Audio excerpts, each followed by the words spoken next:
mitad de 2023, el Estado cubano solo garantizó 347 gramos de cárnicos por consumidor, menos que el año anterior, cuando fue de 438 gramos.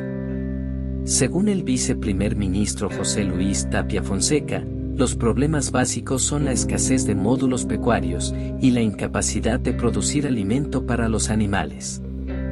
Este nivel de consumo esfuma otra esperanza para los cubanos que creyeron en el compromiso, hecho en 2019, de entregar 5 kilogramos de proteína animal, de ellas 2 kilogramos de porcino, 2 de ganado menor y 1 de ave. Se debe recordar que en 1959, cuando Fidel Castro tomó el poder, Cuba tenía una cabeza de ganado por cada uno de sus 5 millones de habitantes, se autoabastecía de productos alimentarios, e incluso exportaba algunos rubros. Todo ello se esfumó con una reforma agraria que expropió a los productores privados, a lo que se sumaron proyectos económicos descabellados, como sustituir el ganado criollo por otro importado, que nunca se adaptó al trópico. Pero las autoridades no se proponen cambiar el esquema de producción estatal ineficiente, por el contrario, atribuyen la responsabilidad de la crisis a la falta de educación productiva de la población. Tapia Fonseca le explicó la situación a los diputados con argumentos que provocan risa, si no fueran trágicos. Cada cubano debe comprender la necesidad de producir alimentos.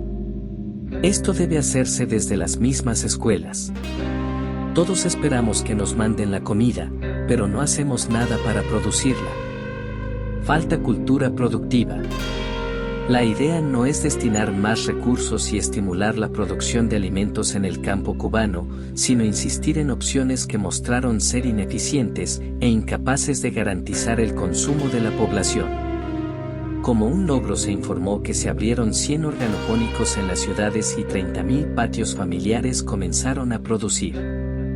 Es necesario recordar que la población cubana actual es de más de 10 millones de habitantes y miles de hectáreas permanecen improductivas.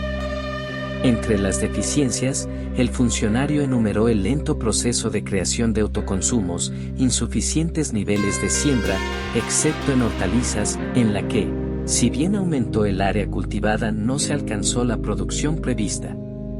También fueron insuficientes las producciones de las empresas estatales agropecuarias, la cría de gallinas camperas y semirrústicas, la producción de ganado menor y porcino.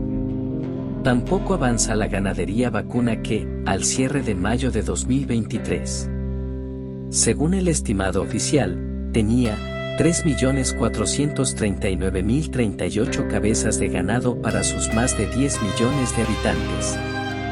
Según el informe presentado, en el mes de abril había 258.388 hectáreas de tierras ociosas pendientes de entrega.